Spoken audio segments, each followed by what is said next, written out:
The 2024 feud that nobody knew they wanted has arrived. It is Logan Paul and Kevin Nash. Who knew that they would have bad blood? And speaking of bad blood, the Atlanta pay-per-view is shaping up to be massive with a Hell in a Cell match between CM Punk and Drew McIntyre, and a lot more other matches are getting solidified. This is the Spandex Stand-Ups.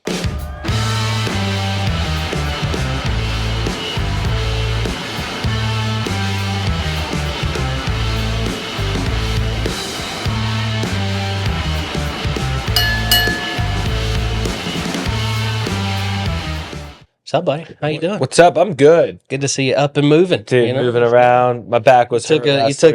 took an elbow off the top rope, man. Listen, things were, and by that it was I sat funny. Yeah. Well, that's what I meant. After our age, that's sometimes the smallest things can be. We went through a table last night. Totally. So, but we're back, and wrestling got me through. That's for sure.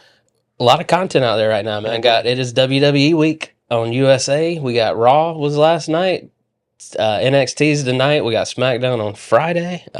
So yeah, man, I'm digging it. They're going all out. You gotta love when the network goes all out.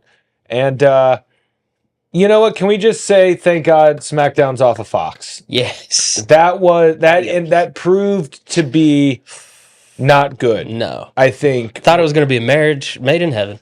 Yeah, I remember I was excited. Maybe it's because I own some stock in WWE, and it was a huge money deal. Yeah. So I was very excited. But it proved to be not great for the content, for the wrestling. I don't know. It was something about SmackDown that felt off, even though it was the Bloodline. The Bloodline storyline carried it. Those were the good days. The wrestling felt like it was an afterthought. No doubt, man, and just the fact that they would censor something for the slightest things. Like if I turn on TV, I don't care if it's cable or not. I want to see a little kid flip off Logan Paul. You know what I mean? Like I should be able to see that. It's my right. Yeah, especially over the past year or so, just more censoring, more blacking out things. Yeah, just the whole like audio and video getting cut out. Like that's ridiculous, man. Yeah, I know you're on a delay and you got time to even process this and think about it. We got to come up with something better. Yeah. Than that. Well, we have it, and that is they are now gone. Yes, we're Fox, on a different channel. Very excited about the more easy to work with USA network. Yeah. Yeah. And all, that whole SmackDown thing kicked off with Kofi Kingston in that squash match against Brock Lesnar. So again, from the jump, it was just not. It didn't get kicked off in the right way. 75% of my problem with Brock Lesnar is that match. Yeah. And I know that wasn't his fault. He was just doing what the writers and McMahon told him to do. But 75% of my problem with this incarnation of Brock Lesnar is how they would treat wrestlers like that. Yeah. Don't like it. Let's get into some news up top. WWE going on a Legends deal spree, signed Victoria and Jacqueline to a Legends deal. Let's do it. Maybe it makes it easier to book them for the Royal Rumble. I bet you Jacqueline could still go in the ring. Probably. Like, there's no tomorrow. Probably with all these international shows, you just need people to be able to do events, to pop up at WWE World, all these things. I just love the biographies that come out about them. Yeah. Just give me all the biographies. I eat those up on they're so A&E, good. man. Like, we're waiting. So we got the A&E app. So it lets you watch past seasons, but not the current. Not the current season. So there's a Paul Heyman one I really want to watch. Oh, so I got Laura to watch the 2-hour one on the network, which was from 2014. Yeah, and it was phenomenal. Okay, but he's done so much since then. So I'm excited about. Yeah, all those are good. The Roman Reigns one was phenomenal. Yeah, they're all very good. Because you're like, oh wait, that's just Roman Reigns. Yeah. Had a mandatory talent meeting before Raw last week. The main topic was stop cussing on TV. Well, yeah, because it's messing up, like we talked about. They got to black it out. They got to censor it. It messes up the whole flow of the programming. So listen, guys, show some restraint. Once you're on Netflix, it'll be gloves off. Do whatever you want. Yeah, and I think they'll still write them in a little bit, but yeah, I do think they'll have a lot more leeway when they get to Netflix. Yeah. Odyssey Jones removed from WWE. Some domestic violence rumors circulating, but they have just dropped him, rightfully so, and his storyline. So it's weird to see how they're. It's just crazy to me that the dude's been on the roster for so long, and then he gets a shot, and then this comes out. Like, you didn't vet the guy before creating the storyline. Yeah, before putting him right in the middle of the biggest tag team of all time. And apparently there's been a Twitter account for a while now that have been very vocal about this. Yeah. And so it's just weird to me that this was the time they chose to pay attention. Yeah, well, luckily the storyline didn't get too far. Yeah. But yeah, I mean, everything involved, I hope everyone's safe, everyone's good, everyone's in better positions than they were in if that was the case. Yeah. JBL going on an indie tour.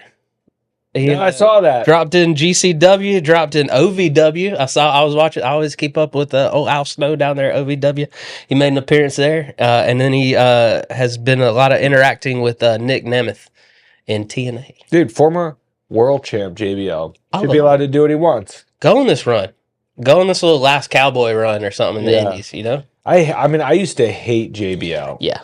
But that means he was doing his job. Because when I started watching wrestling, you know, Eddie Guerrero won the Smackdown title, and then it was JBL. JBL took that turn to, like, businessman, limo. Yeah. And I kind of felt like he was a boring wrestler. Yeah, for sure. He had to build those storylines around him because there's only so many times you can clothesline somebody. Yeah, and he was just so big, and he just didn't, you know. So yeah, I mean, I liked JBL because I didn't like him. But when I think about him, I'm like, man, he really bummed me out a lot. Yeah, I will give it to JBL was able to roll with whatever gimmick he was given. Yeah, because in the '90s, I remember he was given Justin Hawk Bradshaw. Mm-hmm. And then he got put in a tag team. And then, you know, like, I love the Acolytes. Yeah. Acolytes did some great stuff. APA was hilarious. Yeah. APA was great. Yeah. And they said they were that tag team that was able to be in the main event scene. And I don't even remember how many times they were tag team champions. Right. So but yeah, I mean, but he really made that great transition to being JBL Cowboy. I mean, to world champ. I mean, that's huge. A lot of people say it's a big jump. Without him, John Cena doesn't pick up the momentum early on that he gets. Yeah. So... Yeah, because they were the perfect, like... Foil. Perfect. Like, rich Wall Street Texan, Boston white rapper. Like, totally, come on. Perfect. It's perfect. Feud forever. So, yeah, Kevin Nash and Logan Paul sharing words. Kevin Nash started it off. He said, Logan Paul's just not one of the boys. He gets paid $5 million for spare appearances and never really hangs out backstage. And he's like, and Kevin added, and I'm sure the boys can tell.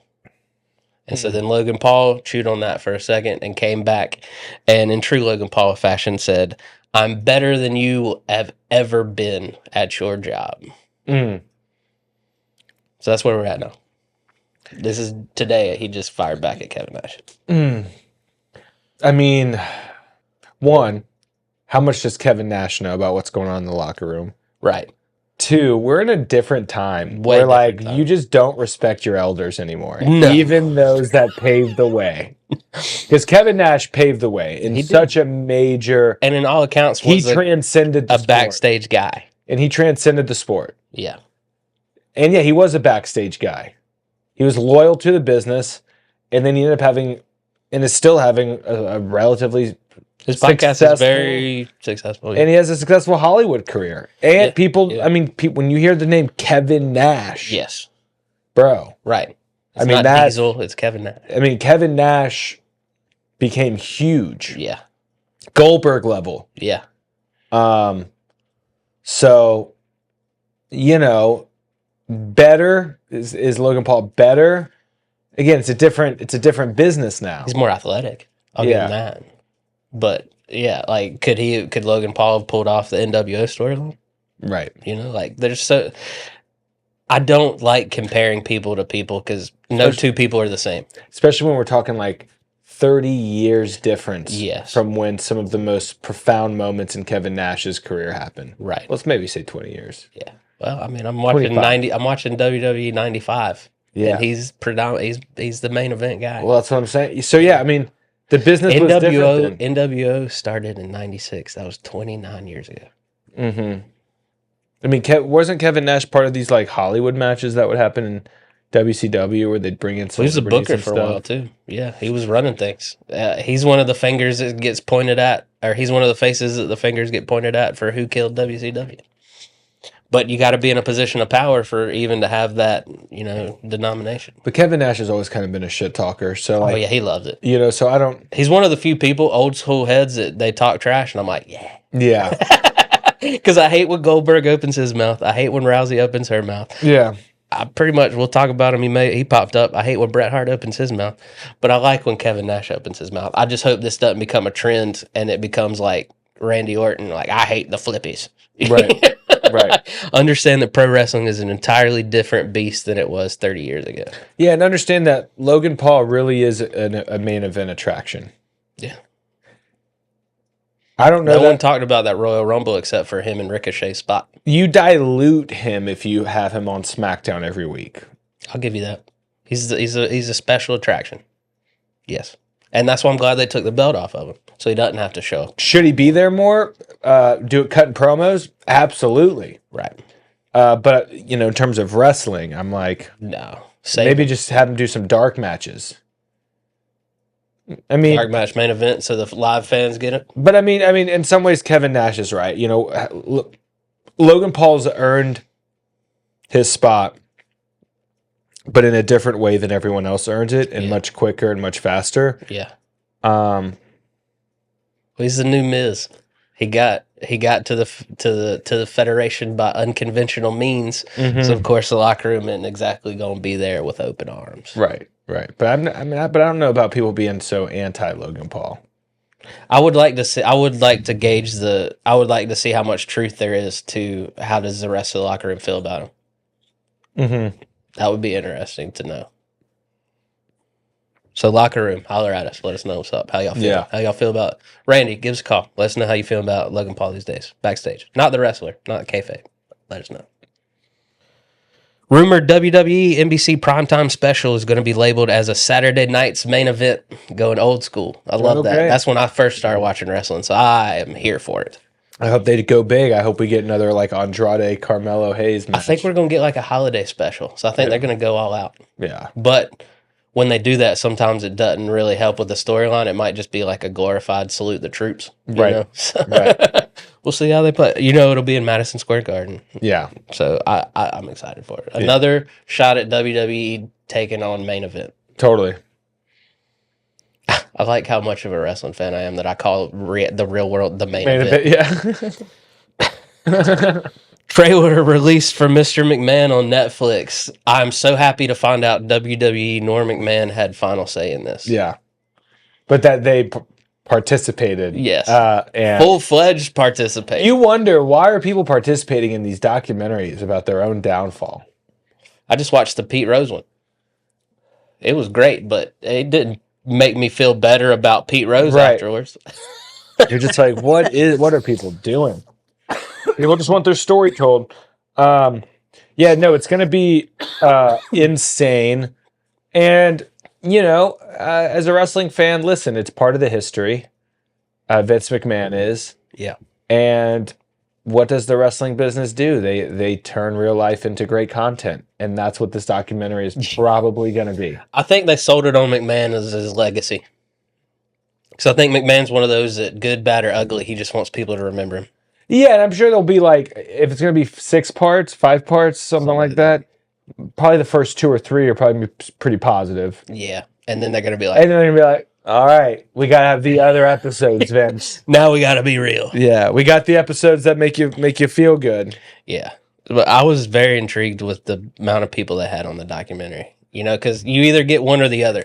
You get all the faces and then it's sugar-coated and it's a honey roast, or you don't get any of the faces and the truth comes out. Right. So I think we're getting a nice mixture of both. Yeah. I don't think they're going to tell the truly terrible things, but I think we're going to get some of the stuff. I just want a couple of things I didn't know before. Yeah, and I do think that's going to open up a whole new era in WWE where, like, they might bring this stuff up. Like, you know what I mean? Like, I think That's what I was thinking. That's what got my head spinning, and I'd love to hear your thoughts on it when they were talking about Shane McMahon debuting in AEW.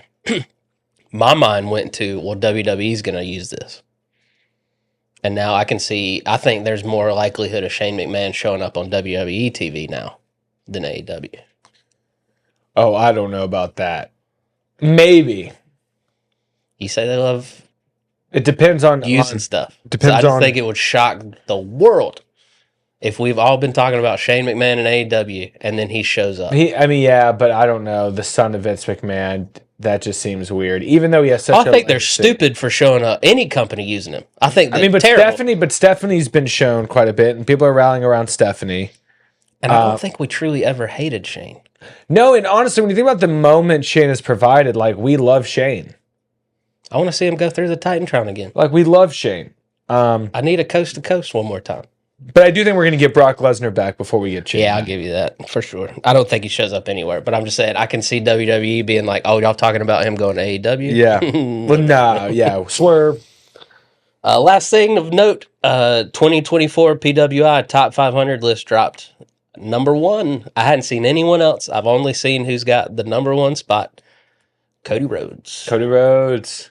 Cody Rhodes. Cody Rhodes. Oh, I love when they go overseas and they chant his name. Yeah.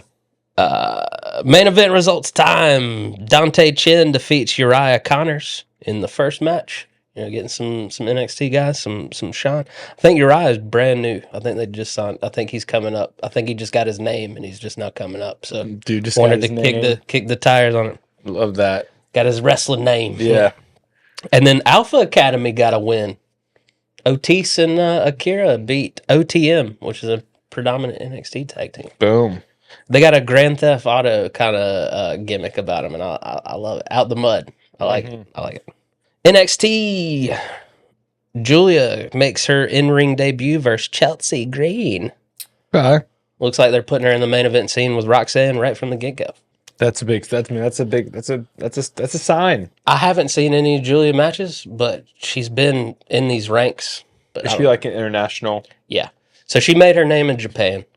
And now she's here in NXT. So I'm excited to see. They've said they're going to keep her in NXT to see how she adapts to the American style. Mm-hmm. And I mean, she could go straight to the top. Yeah. Love it. A lot of people. That's what happens. They get him in young, and then like look at Braun Breaker. Dude's already Intercontinental champion. He is quickly becoming my favorite wrestler. His promo work. Yeah, he's so good. Yeah. I thought, okay, he's going to be able to go in the ring, whatever. Well, they might make fun of his uncle and give us a math promo at some point. But I'm still waiting on. Yeah, but he's great. He was able to take every single wrestler in that IC Fatal 4-Way and through just a 30-second promo, make it personal. Mm-hmm. He made it personal with every single one of them. Right. It's great. Love it.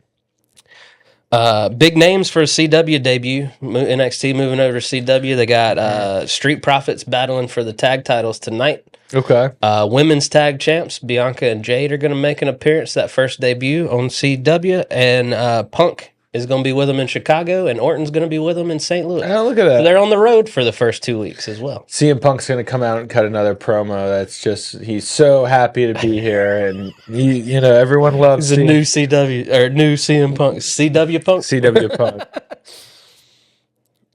There was a spoiler for D'Angelo paid TNA's Hammerstone to take out Obafemi. They had a little cut scene where they showed D'Angelo paying off a mystery guy to take out Obafemi. Mm-hmm. Ends up being TNA's Hammerstone, and I'm sure Oba wins that after a hard-fought match. Let's get into the Smackdown side of things. Bayley's back. Got a W over Tiffy time. Welcome back, Bayley. Yeah. I like her in this main event scene. You need another face to offset Nia. Two heels, basically. This feud's basically two heels. Right. But they're keeping the faces, Michin, Bayley, Naomi at times, keeping them busy in this. So I kind of like the rotation of faces when this is really a Tiffy-Nia feud. Totally. Yeah, it's great. And they're best friends. I love what they're doing. They're bringing in Pretty Deadly into this. Like, give it up for feuds that bring in so many people. Totally. Where they can just intersect like that. Yes. It's great. Now you can, whoever Pretty Deadly's feuding with, they can intertwine in a segment now. Like it's all, it makes for one cohesive, well-produced show. Exactly. It's been the calling card for the Hunter Hearst Helmsley era. Mm-hmm. Giovanni Vinci makes a return. Did not go as planned, and the internet wrestling community is furious. Yeah. Like, why did you take this guy off TV after being with Gunter in Imperium, and then you repackage him, and then he gets squashed by someone you haven't cared about since he signed to WWE? Makes no sense. So this is one of those explain yourself WWE moments. They'll be back. I want to see where this storyline progresses. Yeah. Does this mean he needs a mentor? Is he going to go in a rut? Is this Drew McIntyre when he was the chosen one but couldn't stop losing? Right. So, because they built him up. They gave us those promos for weeks. Those vignettes were great. Yeah. Kevin Owens beats Theory and Waller in a triple threat match, driving a further wedge in A-Town Down Under. Got to. Excited for where that's headed. Yeah. I wonder what pay-per-view we get that match at. It would make sense at Bad Blood, but they're going to slow burn it a little bit more, I think. Yeah, I mean, I think you Survivor Series. think you get the turn at Bad Blood, maybe. I can see him doing a traditional Survivor Series, Team Waller versus Team Theory, just to get more people on the pay-per-view. Yeah, maybe. That could be the mid-card Survivor Series feud. Yeah, because right now it's War Games, so maybe we do get a classic. I think we got to get at least one classic. Yeah. Because now they're I don't know what War Games is going to be. Like, I thought there was two clear-cut lines this could go down, is OG Bloodline versus New Bloodline, or Cody and Roman teaming up against the Bloodline. I got no idea where they're going. No idea. Apparently, we're getting Cody and Solo in a bull rope match. At Bad Blood. For the title. At Bad Blood. So Roman returns. Yeah. Yeah. So he's got to. That's the only logical way. He's got to return. Because there's two parts of this storyline that's keeping it interesting. Unfortunately, it's not Solo. No. Which is still making leaps and bounds on the mic. I will give him that. He is growing. The damage is already done, though. Yeah. So people only care about when does Jacob Fatu rise up and when does Roman return. Right. That's all we're looking at in these storylines. Mm-hmm. So poor Solo is just an afterthought. Yeah. But he's getting good TV time. He is. And he's growing and he's becoming... he's becoming a star. Unfortunately, I feel like if we had this version of him when this first started, we might have a better reaction to this. But right. Roman, but that I truly think us turning on Solo is more of a testament to how great Roman played that character. Yeah. Not opposed to how Solo's doing it. He's doing the best. He's doing the best he can. Yeah, and he's doing actually a pretty good job being this like bootleg version of Roman. It's pretty good. Yeah. Temu.com. Yeah. But Bloodline gets a decisive win over DIY and Street Profits. Just further burying the tag scene. Boom. I guess if you put them in an 8-man tag, you don't really take the brunt. No. I don't know. But I'm truly excited to see where they go with War Games with this. I don't know which route they're going, but they got a month. They got a month to build this up. They can do a lot in a month. They got more. Yeah, they got a month and a half. Month and a half. Yeah. Yeah. Yeah, maybe even 2 months because it's actually November 30th. It's like the end of November. Yeah. Okay, so they got all of October and November to build this up. Okay. Swear, do you think it's OG versus real, or do you think we get Cody and Roman team? I mean, if it's because they're talking about for the Smackdown debut, The Rock returning. Yeah. Which also could be why they want to do 3 hours. Yeah. Because they know Rock's going to take 45 minutes. Exactly. And I mean, really, it's like, so, yeah, maybe that is what they start building up at War Games, and then because again, if all roads lead to Roman, Rock Roman at WrestleMania, unless we think they're putting that off another year and we're going to get they can't Roman Cody 3 60-year-old Rock, like come on, time's a ticking. Because I do still think Roman needs to get a title shot soon. Yeah, that is one thing they have not put a lot of emphasis on at all, is past champions getting another shot. Yeah. Because like Damian didn't they get moved it. on from Drew, they moved on from Damian, moved on from AJ, well, I mean, not that he had the title. No. It's just me wishful thinking. Yeah. So I'm intrigued to see where they go. On the Raw side, we had a Bret Hart appearance. I cracked up when Gunther said his favorite wrestler was Bill Goldberg. I lost my mind. Beautiful writing. Yeah. He said he sold it with such a shit-eating grin, too. Mm-hmm. It was just, Yeah, Gunther on the mic is great. He says things and he smiles and looks at the crowd, and I'm like, can't tell if he's nervous or doing this on purpose. But he makes me want to simultaneously high-five him in the face. he is a great heel champion. Yes. Like, if I just started watching, if I was a kid and I just started watching today, Yeah. I believe that. I believe that champion. For I believe that sure. champion. I didn't believe he's the bad guy. Yeah. He's the bad guy. Yeah. I get it. And he's he's just he just wears the suit. He's the ring general. He's he's classic, about business. I go in the ring. Like, they've done such a great job of building him up as a champ, a heel champ, let alone a heel champ that wins cleanly. Mm-hmm. That's just so unheard of. Right. It's refreshing. Yeah. Maybe this is why they did it so many years. So when we finally got a heel champ that talks his talk and walks the walk, we're like, yes! Yeah. So we do it is confirmed, we get CM Punk, Drew McIntyre, Hell in a Cell. Does CM Punk hold up during this match? Yeah, like, what happens in this match? Like, do both of them What spots can they do? I mean, seriously. You know Drew's going to throw him into it, projectile. That's going to happen. The bigger superstar always I does think that I think they superstar. climb to the top too. I bet you CM Punk calls that. I bet CM Punk's like, well, I want to go to the top. If I'm doing Hell in a Cell, I'm doing Hell in a Cell. Yeah. But just don't get thrown off of it, man. You can't hold up. You cannot. You will die. Right. You're not Mick Foley. Mick Foley almost died. Yeah. Oh my God. I hope it's just not boring. You know, sometimes the Hell in a Cell they can drag. Sometimes the Hell in a Cell, and it almost And that feels is like, Undertaker and Mankind's fault. Yeah. I mean, they did it so good.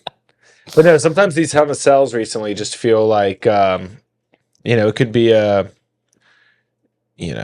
steel cage match. It just doesn't feel the way that like the Triple H Shawn Michaels Hell in a Cell felt, Man, I truly think, and we'll talk about it. Our main topic this week is our favorite storylines through the years. And a Hell in a Cell might make its way in there. So but yeah, it's you go that extra yard when you put the Hell in a Cell denomination on it. Mm-hmm. Like you said, it's not just a steel cage match anymore. It's Hell in a Cell. Yeah, and I just think like, and they got to do a good job of carrying on this legacy without Undertaker being attached to it. Yeah. Because I mean, the last Hell in a Cell we got was Edge and Finn Balor Ugh. at WrestleMania. Which should have been so much better than like. Why am I not looking back on that fondly? And then when I think about some of the past Hell in a Cell main events, I mean, I was watching Hell in a Cell maybe 2018, where it was Usos versus New Day in that tag match. That was great. I remember that. Match. That was a fantastic match. And the first women's one was great. Oh, amazing. Was it Sasha Banks and Charlotte? Yeah. Yeah. So, fantastic. Over the years, there have been some good ones, but gosh, I remember watching, I think it was 2020s, and it was when the Bloodline story was just heating up. And I want to say that it was Roman versus Jey Uso or something, and they just ended up all crying in the middle of the ring together. I was watching that one with Dusty, and he was so confused. Yeah, that's not a good one to bring. He was like, "What is going?" Yeah. They were in the Thunderdome. Yeah, he was like, "This is." He's like, "We got to do." He's like, "Nah, yeah, nah." He watched till the end. He was So a trooper. at least But even I was like, "Yeah, I don't know what. There's too much." I'm sure he would love it now because it's leaps and bounds. But oh yeah. The Wyatt Six beat American Made. It was a pretty good match. That 4-on-4. And I love the promo they cut before, telling the story, showing everything that kind of led to. I hate to say it, but my big takeaway from that match is Rowan has lost quite a few steps. Yeah. 42, 6 foot something. Well, they're not using him as much. Now he's like even a guy that's like. Well, they say if you're not wrestling every night, you really it really gets you tense up. And even they become like probably like an only for TV kind of thing. They're not doing the house show, right? Which, to be honest, they really just need to come out, do the intro, and then they can go I back. know. That's all. Yeah, that was sick. That was sick. We loved it. Everyone freaked out. Yeah, I just love the intro. Yeah. I'm not gonna lie. Like as soon as the intro's over and they're in the ring, I'm kind of like, yeah, totally. It just doesn't hit the same. You know who leaps and bounds is shining in this group though is Dexter. Yeah, well, that guy.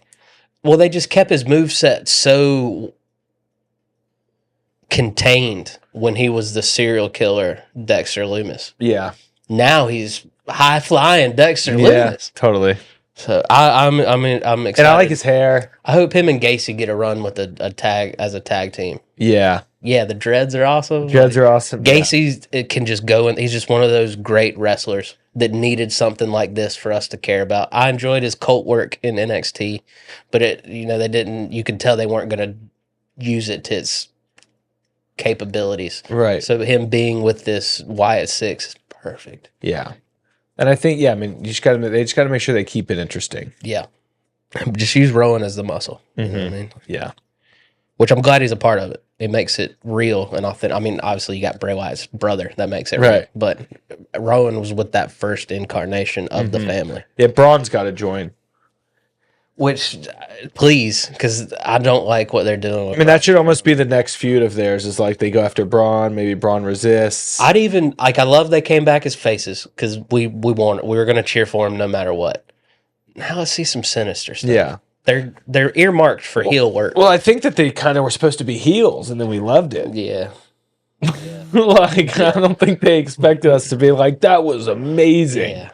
So if they just start playing mind games with Braun, yeah, I'm here for that. Yeah. Judgment Day attacks the twins again. Rhea, but we do get Rhea versus Liv and Priest versus Balor at Bad Blood. Let's do it. Yeah. I'm ready for them to move on. Yeah, I'm ready. Yeah, totally. And I'm more into the Rhea versus Liv match. No doubt. I just want the women's champion on Raw to be a women's champion. They've contained them to this storyline. And yeah, we're getting the women's champion in the main event scene. That's awesome. But Liv or Rhea hasn't wrestled on TV in a hot minute. Yeah. They're commodities. Yeah. I just want more. They're both More title matches, please. If you're going to give us the 600-day run, that's cool. Yeah. But let's have 1,800 title defenses in there. Totally. It'd be great. Yeah, just like the every now and then. What would they say? Monday Brock Night Lesnar Raw, had World 4 Heavyweight title title. defenses in a year and a half? Yeah. Come on, man. Yeah, well, that was ridiculous. The Brock Lesnar thing was ridiculous. I was almost for years, it's what are they all wrestling for? Right. They're all just angry at each other back there in the locker room. No championship to speak of? Maybe that's what they were mad about. Again, what are we fighting for out here? Championships. Jade and Bianca retain versus Unholy Union. Good for them. Two-time champions. Two-time champions. Jade, I like that they're showcasing what Jade can do in the ring. They're not getting overboard with her. They're getting back to basics almost. And she's putting on great matches. Yeah. Don't jump off the top rope. There's no need for that. Mm-mm. Pure Fusion Collective loses to Zelina, Lyra Valkyria, and a returning Natty Nyhard. Got her nice moment in Calgary. Yeah. Got her big pop in Canada. Got to. Got when that music hits, it's a big pop. Yeah. And it does look like the tag champs, their next up is Damage Control. Back up in there. Just keep them. Keep them coming. I want to get. Let's mix Chelsea and Piper in there. Yeah, let's get some more. Let's get some new tag teams in there. Totally. Let's give Zelina a tag partner. They got a plan though. Triple H. I know. I trust them. Jey Uso wins the IC Fatal 4-Way, so he gets a shot at Gunther. Or he gets a shot at Braun. My bad. I enjoyed Braun said, no member of your family has ever beaten a member of my family. Mm-hmm. And the Steiners and Head Shrinkers did have some battles in WWE in the 90s, so I love that they're bringing that in. I don't know. I just don't know about Jey Uso being the one to beat Braun. He's not going to. So we're just going to keep burying him? Yeah. He's already damaged goods. The crowd goes crazy still. Might as well feed him to Braun Break. I'm at this point, as long as it's a good match, okay. A lot of super kicks. Yeah. A lot of splashes. It can be a lot of How many splashes is he going to kick out of? Next week, we get New Day versus Judgment Day for the tag titles. And Punk returns to talk about his upcoming match with Drew McIntyre. Oh, Punk returns. Great. Such a spirited promo we're in for. I mean, gosh, I've heard about the best promo work in the game. I just haven't seen it yet. The best since he's returned. World. That's it for our weekly roundup, sponsored by Project Nerd. Go check out all their great content and check out Evan Burke Comedy, Drew Harrison Comedy.